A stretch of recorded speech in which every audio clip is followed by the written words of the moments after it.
ఓం నమ శివాయ.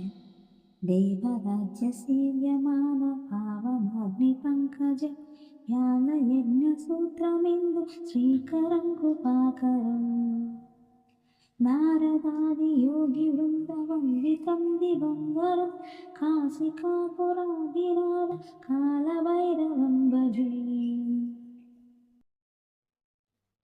కాలభైరవ అష్టకంలోని ఒక చిన్న భాగాన్ని మనం ఇప్పుడు పఠించుకున్నాం.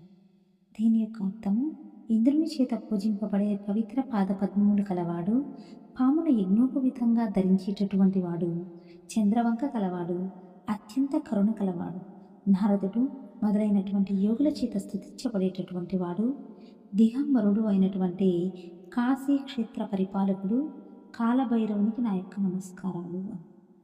కాలభైరవ అష్టకం యొక్క ప్రాముఖ్యత ఏమిటంటే, ఇది దుష్ట శక్తుల నుంచి రక్షణ, భయము మరియు ఆందోళన నుంచి విముక్తి మరియు ఆధ్యాత్మిక పురోగతిని అందిస్తుంది. ఈ అష్టకాన్ని పఠించడం వల్ల ధైర్యం, అంతర్గత బలం పెరుగుతాయి మరియు ఇది కాలభైరవ దేవుని యొక్క దివ్య శక్తిని ఆశ్రయించడం ద్వారా జీవితంలోని అడ్డంకులను అధిగమించడంలో సహాయపడుతుంది. కాబట్టి మనం నిరంతరం కాలభైరవ అష్టకాన్ని పఠించాలి. ఎవరైతే భయము, ఆందోళన నుంచి, దుష్టశక్తుల నుంచి విముక్తి పొందాలనుకుంటారో, ఆధ్యాత్మిక వైపు తమ మనసును మళ్లించాలనుకుంటారో, వాళ్ళకి ఈ కాలభైరవ అష్టకాన్ని పఠించడం అనేది ఎంతో ఉపయోగకరంగా ఉంటుంది. కావున మీరు ప్రతి ఒక్కరూ కాలభైరవ అష్టకాన్ని పఠిస్తారని కోరుకుంటున్నాను. ఓం నమ శివాయ.